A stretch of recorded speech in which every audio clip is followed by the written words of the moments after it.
I just sort of had this light bulb eureka moment. It's like this is how we can talk about depression in a session is going through that process of self-compassion, of putting a hand on our heart, of talking about the self-critic and how to soften that self-critic.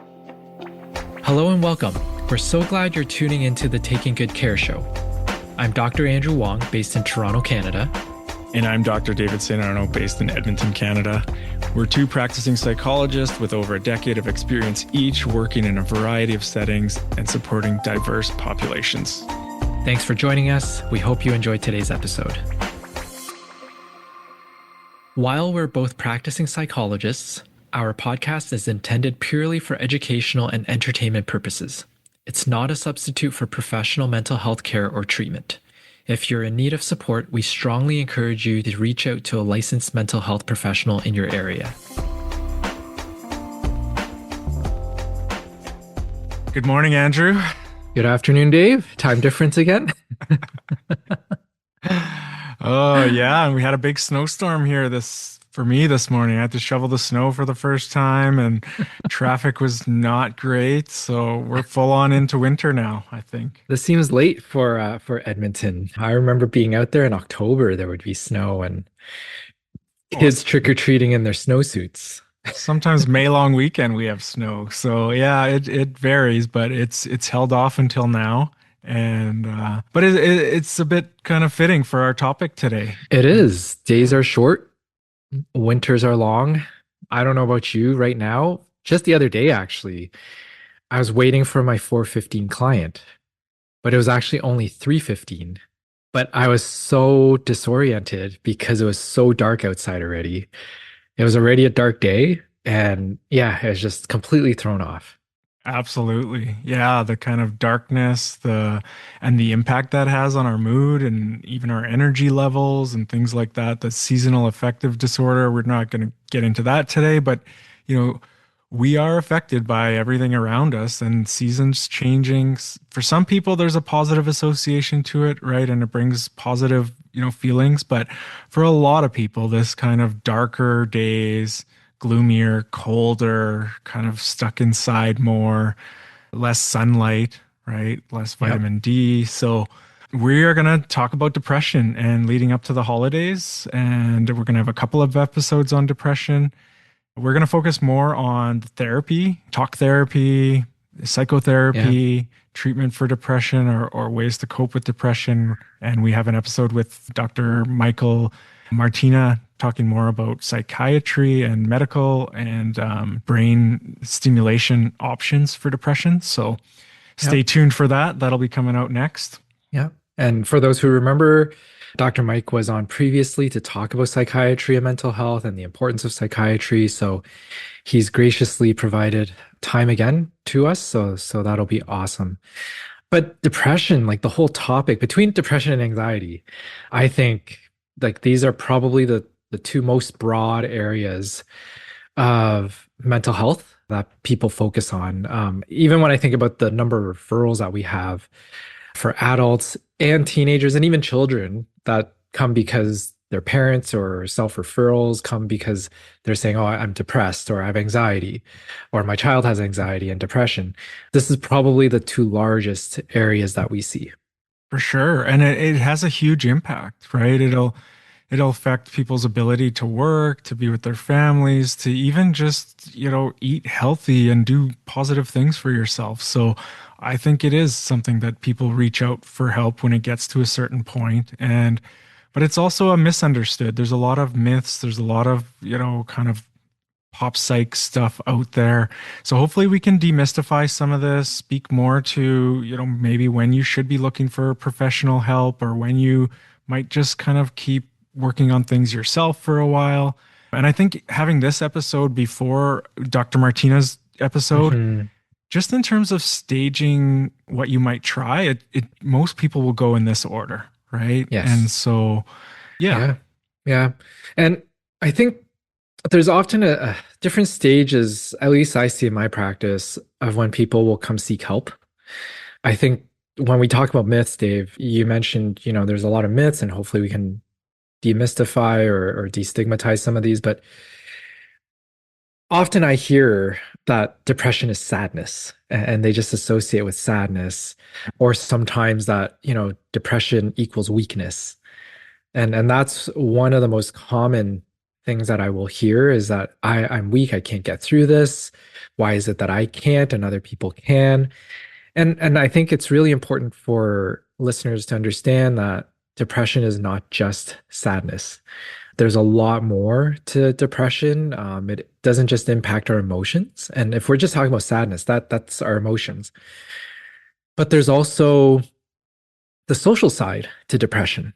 It impacts our relationships, or sometimes our relationships impact our mood, and it can be impacted by work and vice versa. And then there's also the biology of it, right? Parts of our brain may be understimulated. Maybe the neurons aren't firing the way they should. And so that can also impact. And I think another piece that can be really important is when it comes to the biology is different hormones, right? So, for example, if you have hypo or hyperthyroidism, that can impact your mood. So there's a lot of different things going on when we talk about depression and different things to consider, not just sadness. Hmm. And I think that might be, you're starting to touch on some of this that even though depression is considered a mood disorder and there's a lot of focus on mood, it's more than mood. It's ability to think, it's even like energy levels, like physically, so there's the physical, the mental, and the emotional, and all those things kind of coalescing together. The other thing is that it is a natural, normal response to negative life events, right? If we Yeah. look at the symptom criteria for depression, for clinical, like diagnosed major depression, these are normal, natural responses to bad news, negative life events, loss, right? Loss of a job, loss of a spouse, loss of someone you care about, or a pet, or any kind of. So there's a lot of overlap between grief and depression. And I think the one thing that in terms of a clinical perspective is that it doesn't lift, right? It stays for at least a minimum of 2 weeks consistently with these symptoms that don't go away. Yeah. Yeah. No, that's a really good point. So that's definitely one criteria. We have to look at the length of time that the symptoms are impacting an individual. And I go back to, I think we've mentioned this multiple times. I think this is probably our 30 something episode. And so I'm sure we've mentioned this, but our function, right? Is there sort of a loss of function? Are we getting to work late all the time now, well, versus before we were getting there on time or even early? Are we having trouble going out to the grocery store because we just don't feel like we can do it? And so then that impacts, our nutrition and all of those things. So we have to take a look at our function. I use an acronym when I'm doing a clinical interview, even when I'm starting off therapy and someone is coming to me and saying that they're depressed or they have a really low mood. I use SIGE caps. So that's SIGECAPS. I was taught that during my residency at the hospital. So in terms of our sleep, is there a sleep disturbance? Are we sleeping significantly less? Even though we might be in bed, we might not be asleep. Are we waking up in the middle of the night? Can't fall back asleep. Just before you move on, or sleeping more, right? Like you Yeah. can end up sleeping 12, 14, 16 hours a day. So it can go on either end of that sleep continuum. Yeah, any kind of sleep disturbance or any sleep change. For I, it's interest or loss of interest. So if there was something that you really enjoyed before, right, some sort of sport or art or music, and all of a sudden, maybe it's not sudden, gradually you're losing interest, right? And now you take no interest at all and you don't want to do any of those things. That's another indication. G is feeling of guilt.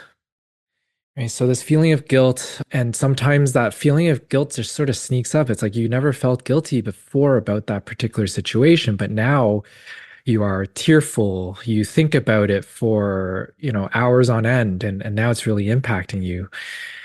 E is for energy, so low energy.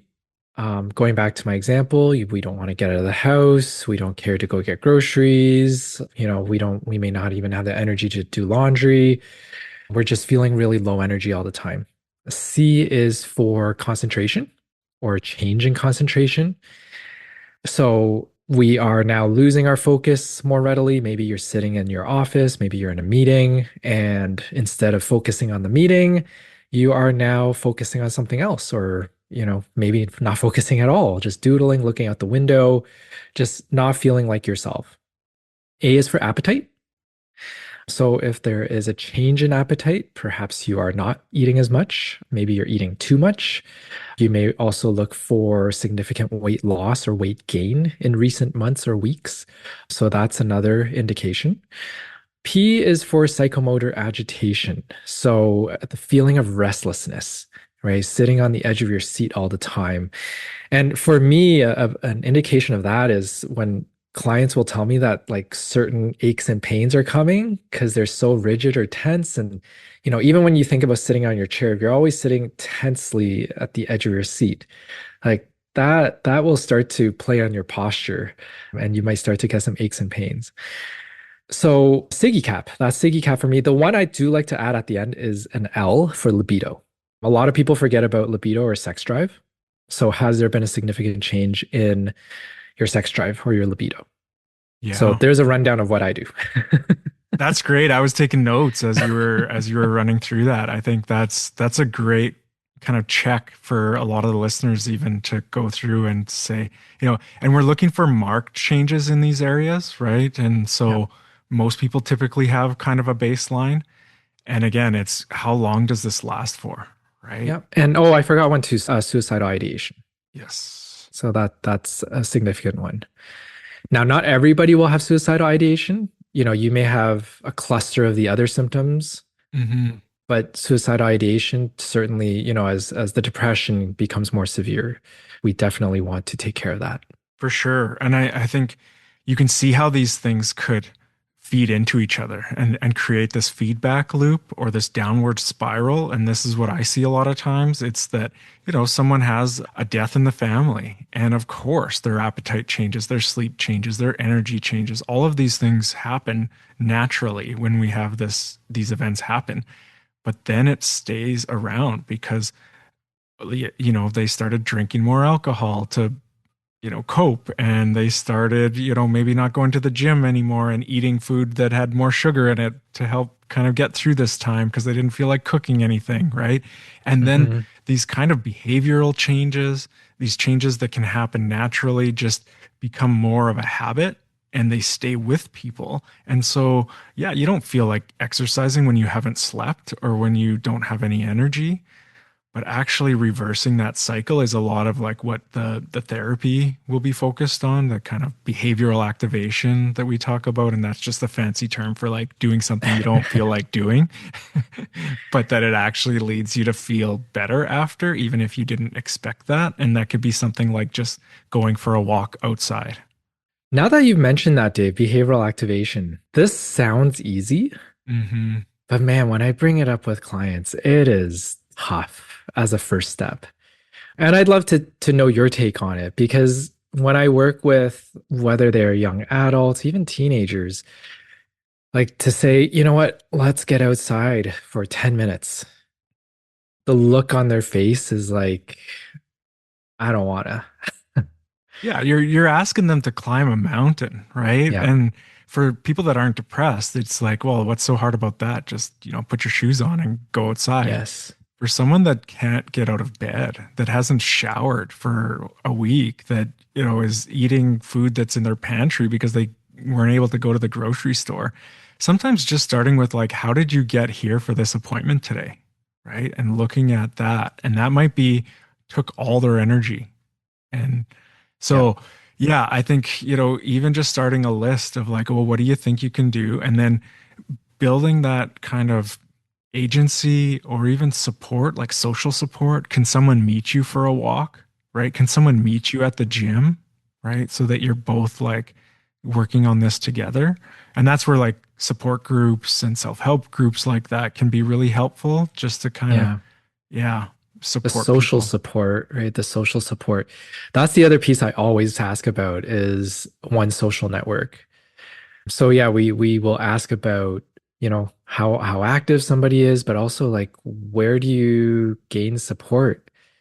Is it Hmm. from family? Is it from parents, friends, coworkers?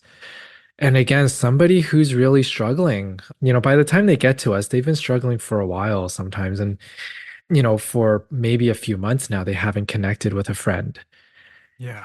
right? Well, and you've mentioned it, I think, in the other episode, but this like worthlessness and hopelessness, right? And I think if we're following that downward spiral, or possibly some kind of life event, like even failing at something or being fired from your job, or a divorce or a breakup in a relationship, it can really trigger some of these feelings of, helplessness and hopelessness. And from there, again, you're like, it's really hard to do anything when you don't feel like life's worth living, or you don't, or you might even feel like other people are better off without you, or the world is better off without you. Those are Yes. really dark places. So I also want to distinguish differences between this idea of sadness, depression, and also there is something called an adjustment disorder. And I think it's really important to distinguish between these three because we have to remember like sadness is normal, right? I think that's really important to establish. If someone passes away, we should be sad, right? Hmm. And so there's going to be that grieving period. There's going to be that processing, okay, what does this all mean? And so that could take a couple of weeks, maybe a few weeks, and that's totally fine. And sometimes we will find that, okay, out of those cluster of symptoms that I mentioned before, yeah, some of those things may be impacted during that period of time. And so we call this sort of like that adjustment period or the adjustment disorder because you are experiencing sort of these acute symptoms that may look like severe depression or severe anxiety, but it lasts only for 2 to 4 weeks around that time period. Right. And so we expect our brain and our body and all our entire environment to have to adjust to this significant change that has just happened. Whereas depression, I think, Dave, you touched on it earlier, it's significantly more long lasting. Hmm. Well, and an adjustment disorder can turn into depression, right? Like Yes, initially, it's exactly. like, okay, you had this motor vehicle accident, or you lost your spouse, and oftentimes when I'm working with people with grief, it's like that year of firsts, like all those things that are going to happen, your birthday, the holiday season, like these things that are going to be different now that this change has happened. So that adjustment is going to be ongoing. But it's a way to kind of almost say, I've heard this used quite a bit recently too, in terms of like situational depression, right? Hmm. It's based on something that's happening in your life, and that you expect it to improve as time goes on, or as the situation changes. So, I even had someone recently in my office say, like, is this grief or is this depression? And I'm like, I'm not sure. Or is it a bit of both, right? But you were Yeah, definitely exactly. grieving. I know that. And I know that you've struggled with depression. So we Yeah, don't have to know exactly. But again, it's like when we look at that downward spiral, we're yeah. going to start to look at like, how do we in, intervene, or how do we kind of stop that spiral, or have it turn the other way, just in really small ways that can really lead to big changes long term.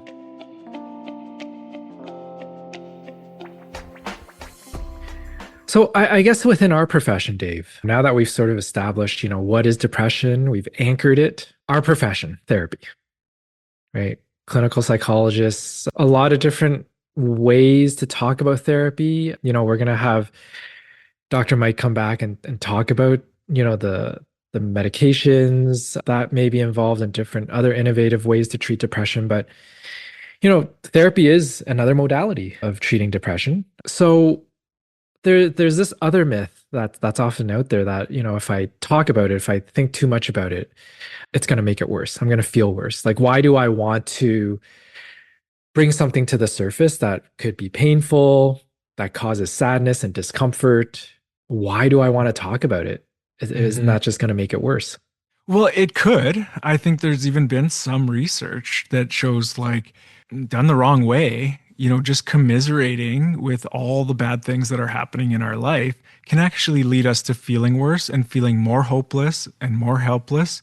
But done the right way, I think talking about the pain, acknowledging where you're at least starting to ask for help and having other people know that you might need some help with this, whether that's a friend or a family member or a psychologist, a trained professional, depending kind of what kind of help you need, how much help you might need. I was reading a book recently about depression that was just talking about like picking a guide, someone that's going to be with you on this journey of recovery from depression. And it doesn't have to be a trained professional, but it could be, right? Yeah. And so, yeah, I guess there's a lot of ways to do this in our profession. One of the books that I first got in my master's working with this, and I'll hold it up to the screen. It's the Feeling Good Handbook by Oh, that's David a Burns. classic. That's a Yeah, and it classic. kind of looks like a Bible. It's this like beast of a book. But I still remember reading it and going like, "Oh my gosh, yes, yes." There's a lot of, and actually, he says in his new book, Feeling Great, David Burns, he says there's a lot of research that was done that showed that people that read his book, 65% of people had marked improvements in their depression just by reading the information in that book. Right. And I think this is important to know, right? That sometimes our understanding, ideas can shift the way we look at ourselves, the way we feel about ourselves. There's even there was a website, I don't know if it's still around, but it was around for quite some time based on the cognitive behavioral model. It was called Mood Gym, and it was based out of Australia. It was the government that had produced this thing. So, if you're starting and you're looking for help, you might find some help, self-help stuff that really helps you understand like, oh yeah, I could I could start to challenge some of these thoughts, some of these Yeah. beliefs that I just accept are true, and that Yeah. might help. And I see you smiling all the way through as I'm talking Do you about know it. why I'm smiling? Because you I know, mentioned I know why you're smiling. So let me hear why David. you're smiling. I tried to hold back that laughter because I'm just thinking, okay, is this David Burns' own research into 65% of people reading his book? Is that is that a personal endorsement or is that actually like scientific research? Oh man, I wish I had that in front of me. I'm not sure, but the idea that some of this information can really help a lot of people, and you don't necessarily have to book your first therapy appointment to start Yes. to, yeah, feel better and start to look at some of these things. No, it's really the importance of the motivation and the buy-in, right?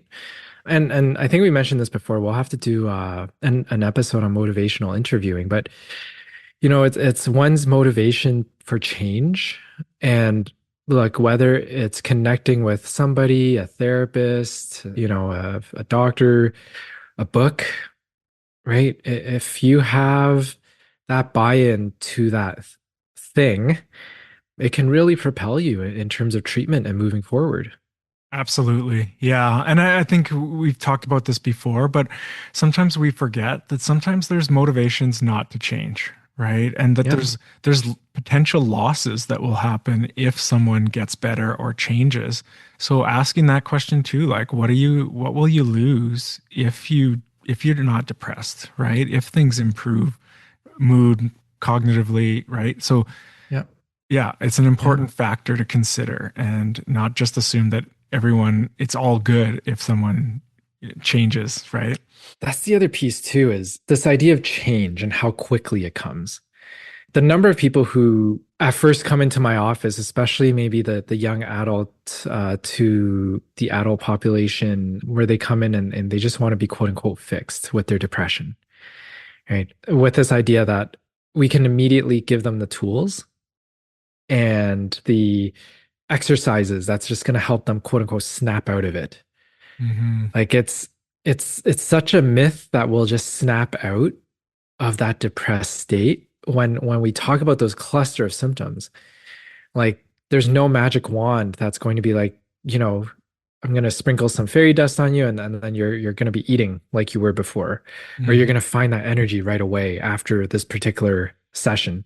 It takes time. It's a journey. Hmm. I think about it, the tipping point. Like, Yep. where does that tipping point actually happen from going from feeling worthless and helpless to feeling worthwhile, valuable, having some, dignity and self-worth, and then even hopefulness, something to look forward to, Mhm. right? It can be a long journey for a lot of people. They have to do a lot of the right things for a long time before they actually start feeling those feelings.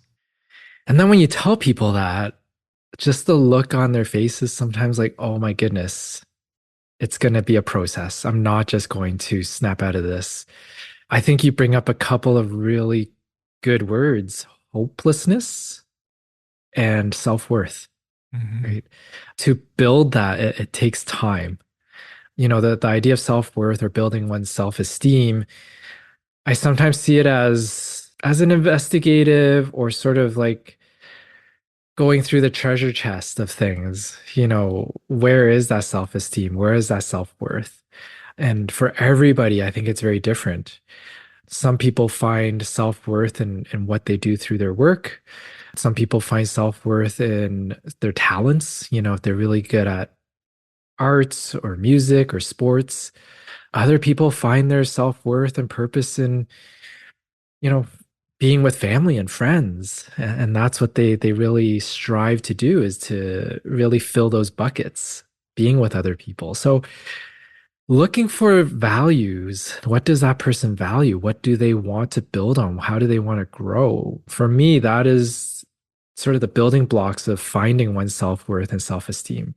For sure. And you're talking, and I'm thinking of our episode on compassion and self-compassion. And, when does it shift from self-criticism to self-compassion?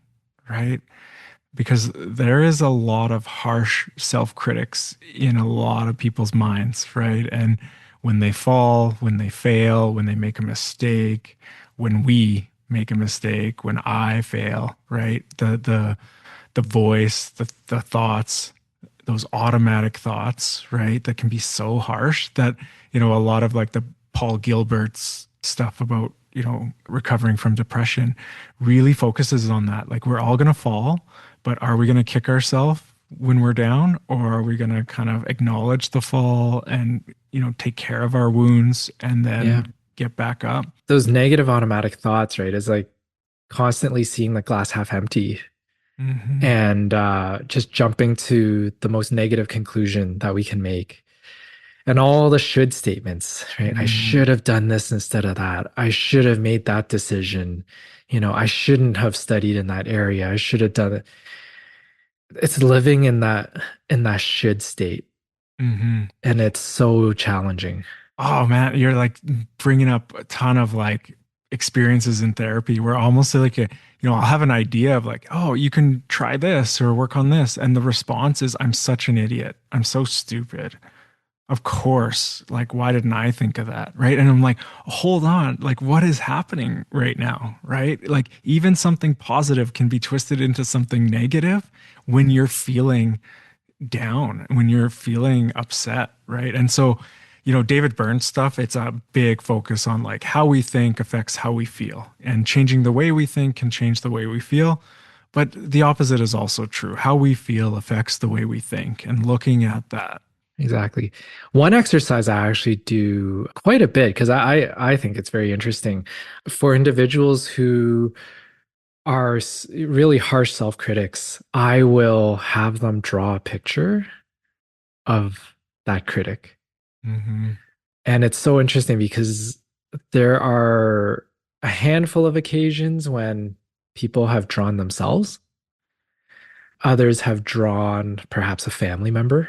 And then sometimes I just get pictures of just like a dark square, like just grayed out or blacked completely. But I'm bringing this up because that self-critic is so critical to, I would say, recovery from depression, is Hmm. being able to shift that narrative that we always have to be tough on ourselves. Yeah, that the way out of depression is to be harder on yourself, to be more critical and harsher with yourself, to motivate you to do something. And we find that that actually isn't true. Oftentimes that leads you to stay further depressed, right? It might get you to the gym one time, it might get you, doing certain things, but if you're whipping yourself or you're punishing yourself to do something good, the message is that you need to be, punished to improve. And that is not the tipping point, at least, from what I've seen in my office. And it becomes such a cycle, right? Because when will you ever be satisfied with what you're doing? Hmm.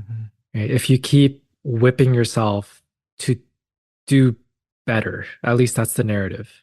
And so let's say you reach that, Hmm. then what? Right? Then you whip yourself again and it's like, I can do even better. It's like, so when does that end?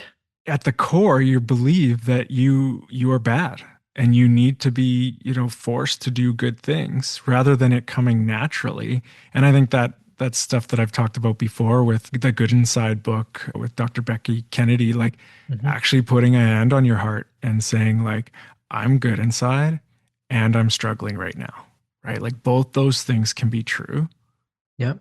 And then Yep. from that place, right, we can change. We can work on the struggle and approach things and seeing other people being good inside and struggling, right? Yeah.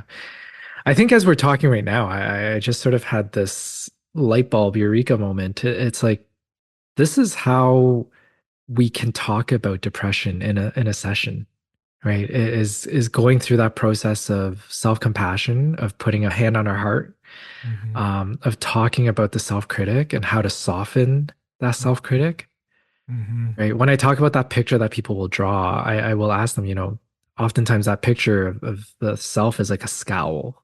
It's one Hmm. of anger or unhappiness. And it's like, what would it look like if we softened that image? Right? We soften that picture that you just drew. What would that look like? And how would we get there? Right? What would you tell this picture that you drew, to maybe be less self-critical, to be less angry? Hmm. Well, and when I'm working with someone that has kids, right, I'm like, would you say these things to your kids? Would you say these things to your friends, right? Or I'll even ask them to say them to me, right? And then like you with the drawing, with the picture, it externalizes it a bit and you can kind of look at it a bit different. But when it's in our head and it's automatic, it just feels like it's true. But it's like, hold on, that's actually not true. Like, I'm actually not a failure. I made a mistake. I screwed this up, but hold on, there's more to this than that. And starting to look at those automatic scripts that run in the background a lot. And I think that's where depression can really highlight those. It's like, Yeah. yeah. You bring up such a good point, Dave. When working with people, I even talk about this in terms of parent-child relationships. Sometimes people use such general terms like, I'm such an idiot. I'm such a loser. Hmm. I'm not good at anything. Like these Hmm. are such umbrella characteristics that we are throwing upon ourselves that it's a jab to ourselves every time. And Hmm. instead of doing that, it's like, try to look at the situation, right? I made a mistake and just stop there and just leave it at that. Does everybody make mistakes? Yes. Hmm. Right. So see it as a situation rather than a characteristic of ourselves. Yeah. Yeah. It's not you, right? You're having a thought, you're having a feeling, right? Those are different than, me being something that is quite unchangeable, right? Like this Yeah. is that thing where then it feels hopeless and helpless. But I do think people need to be met with empathy and they need to be connected with where they're at. And if you get Yeah. too far ahead of them and go like, oh, well, that's an automatic negative thought that needs to change, and they're stuck in it, that's not going to be helpful, right? It's like, oh, you're really hard on yourself. Let's look at that for a bit, right? Yeah. I think going back to that episode on self-compassion, maybe that's why that particular episode, it's like one of our most listened to episodes. I think we all have this inner critic, and that critic for everybody is a little bit different, but it's everybody has it. And sometimes it does get so severe that we do need some guidance for someone to hold our hand and say, you know what, let's learn to be a little bit more self-compassionate. Let's soften those edges. Do we have to be propelled by self-criticism? Are there other ways to propel ourselves? to be encouraging rather than discouraging, thinking that, oh, if I'm discouraging, I'm somehow going to take that next leap. Yeah, I'm looking into a lot of like IFS, internal family systems approach. I don't have any formal training in it, but definitely doing my own reading. And that approach will kind of just assume that that critic is a part of us that developed at some point for a good reason, right? And is it's really trying to help us, Yeah. right? So even that compassion with that self-critic to be like, I get it, right? This was helpful. I needed you at some point, and some people like that's still managing their life, right? It's a Yeah. it's a managing part of self that has kept them either successful or safe or some of these other things that are really important. But to recognize like maybe I don't need so much of that anymore, right? Maybe I needed it back then when I was living with those people or in that Yeah. environment. And again, just be able like, okay, well, is there a part of me that's actually quite compassionate, right? That hasn't really had much of a voice and kind of been in the background. Yeah. Just by you saying that, Dave, that actually like popped up a memory. You probably don't remember this, but back in grad school, we had practice therapy sessions.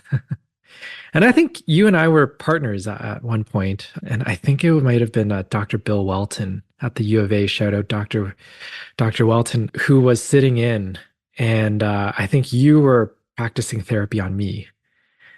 And it was about self-criticism, and it wasn't depression. It had nothing to do with depression, but it was just this idea like the self-critic, even within me, was really strong. And I just remember this so vividly and just discussing like there's this chip on my shoulder, like there's something to prove, like going through grad school, right? There's something to prove to myself that I can do this. And for sure there was a history that led up to it. But I think over time, like it's been what now, 15, 16 years since then, just learning that look, everything's gonna be fine. You know, is there anything to prove? And can I just soften that self-critic? But I think I'm giving this example because like we all have it and it can change over time. We don't have to live a certain way. And it's having that motivation to change and think, okay, is there a better way to do this? Yeah, and if it's been around for a long time, right? As far back as you can remember, then it almost feels like it's us and it's part of our personality or part of who we are. But you saying this, it's like this is changeable, right? This is something that was Mhm. learned. It can be unlearned. And so being met with compassion sometimes can challenge that in a nice way, right? To go like, oh, geez, you're quite hard on yourself. You have a lot of high expectations. And then to be like, well, doesn't everybody have that? Right? Like it's like a bit of a, wait a minute, what are you saying? And then to be like, okay, yeah, that has probably served you really well in a lot of ways, right? Yeah, And it might also come at a cost. And then we start looking at those exactly. costs. And again, depression can be one of those silent, hidden costs. That if we don't change over time, depression or anxiety can creep up. Hmm. Sometimes what I see is that you mentioned the tipping point. It takes perhaps one additional event, like, a parent or a spouse or a friend passing away, Hmm. that just throws us over the edge and all these mental health issues start to come in because we've been living that way Hmm. and now our coping systems are just completely out of whack. Yeah, actually, you're reminding me, and I know we're getting short for time, but this, like your example with what you just said, like the university setting, right? And how many students Oh man. Yeah. actually attempt or complete suicide, right? Because they've so much pressure, so much weight put on their being successful in school, and when Yeah. they're not successful, right? How much of their identity, their self-worth can be connected to, getting, academic marks or things like that, right? And so how devastating that can be, right? So being able to go like, hold on, there's more to me than my grades. There's more to me than my achievements. And possibly I can be loved and valued in this world without doing certain things that I, just assumed that I had to. Like, these are Yeah. hard things to start to unpack, but super important. I was just having this conversation with a couple of clients this week. When we go through education, at least in the Western world, it's so structured. We're sort of told, like, okay, you're going to be pushed up to the next grade. You got to achieve. And then when we get to, let's say, post-secondary or even into the work world, that structure loosens up. There's no more, necessarily explicit grades that you're given in the work world. Now you have to understand, okay, what is my self-worth? My self-worth is no longer, I'm not being told every quarter of the school year that I achieved a certain grade, right? That self-worth now has to be a little bit more implicit, right? It comes from within. I know for a lot of people that gets hard. Like, what am I now? Now that there's no school, there's no report card, there's no grade that tells me who I am, I got to figure this out. Yeah, I think this goes way back to childhood and, how you were treated as a kid and how you were rewarded, and some of these things just get internalized. And, there's a book that talks about like looking at your kids with delight, regardless of what they're doing, just delight that they are in this world and alive and here, and them being able to feel that, right? And hopefully also be able to internalize it for themselves, right? Yeah. So Yeah. go back to that. Even pick a picture of yourself from a really young age, and just practice kind of like being delighted in yourself, regardless of what you can or can't do, Yeah. is quite a foreign concept for a lot of people, depending how you were raised. And it might have been quite focused on what you did, and that has continued on. So that's just one part of depression. And I think now we're going down this path of, No, I love this discussion, and this will be my takeaway point today is that this is really just an introduction to depression. Like we said, we're going to have Dr. Mike back on to talk about different treatments, but this is an introduction to what depression is and how therapy can help. But I just love how it is sort of dovetailed into going back to self-compassion. We didn't plan this. This is just where the conversation went, but I think it speaks volumes in terms of what is depression and the importance of this foundation of self-compassion in order to treat depression. yeah, to grow and to change and to heal. And I mean, we've been talking a lot about depression and self-talk or self-criticism, and even like therapy in terms of what might happen in talk therapy. But we can't end this episode without mentioning actually like the guidelines for treatment. The research is super clear that, probably the best thing people can do when they're in a depressive episode or struggling with depression is to 30 minutes of exercise a day if you can, right? Like that's this kind of the optimal, and ideally outside in nature.